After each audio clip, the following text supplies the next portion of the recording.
पण तुम्ही दोघं पण ना डिफरंट प्रोफेशनचे आहात, म्हणजे पूर्णपणे वेगळे प्रोफेशन्स आहेत.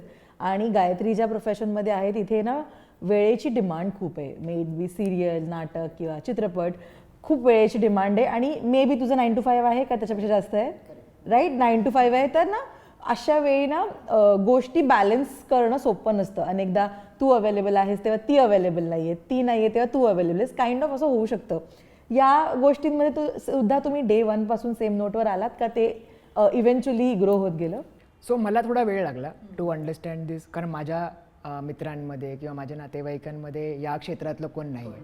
सो मी म्हणजे आणि जर आपण पाहिलं तर जे या क्षेत्रातले नसतात त्यांच्यासाठी many rumours are already there की नाही अबाउट द इंडस्ट्री.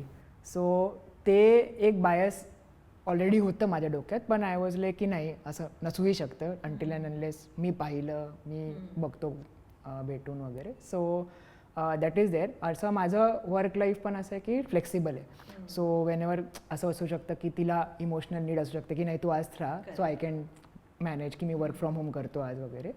आणि युजली आम्ही ते मॅनेज करून ठेवतो की कसं आपण भेटूया, कसं टाईम मॅच होतो आहे. आणि the one thing which actually works की मुलांची खूप सवय असते की समोरचा जेव्हा रँट करत असतो तेव्हा आपण सोल्युशन द्यायचं. करेक्ट. आणि माझ्यासाठी ते खूप छान वर्क करतं, मला सोल्युशनच नसतं ती काय बोलते, तेव्हा बाय डिफॉल्ट मी एक गुड लिस्नर बनून जातो. म्हणजे मी जर माझ्या सेटवरचं त्याला काही सांगत असेल, काही रँट करत असेल किंवा वर्कप्लेसचं, तर तो फक्त ऐकून घेऊ शकतो, त्याच्याकडे सगळी खूप सोल्युशन नसतं. सेम वे तो जर त्याच्या वर्कप्लेसचं रँट करत असतो, मी फक्त ऐकू शकते, मला त्याच्यातलं काहीच कळत नाही की सजेशन द्यायला मी काहीच नाही सांगू शकत. मी फार तर फार काय सांगू शकते किंवा तो मला काय सांगतो, आपण नीट बसून बोलूया, प्रोज कॉन्स जे काय तुला आपल्याला डिसिजन घ्यायचा आहे, मग यू डिसाईड फायनली तुला काय करायचं आहे ते. सो हे छान आहे.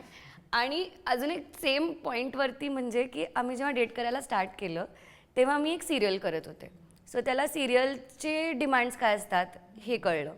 त्याच्यानंतर फ्यू मंथ्स म्हणजे त्याच्यानंतरचं नेक्स्ट प्रोजेक्ट वॉज चल भावा सिटीत.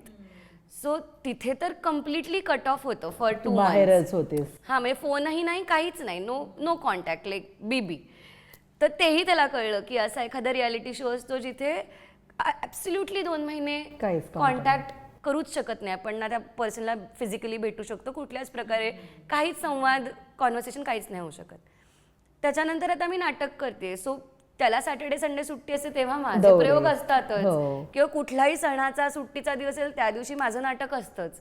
सो आय एम ग्लॅड की ह्याला भेटल्यापासून ना हे वेगवेगळ्या प्रकारच्या वर्क कमिटमेंट्स कशा असतात हे त्याला एक्सप्लोअर करता आलं. आणि त्याला ठरवता आलं की whether that is okay with him, whether he can adjust to that.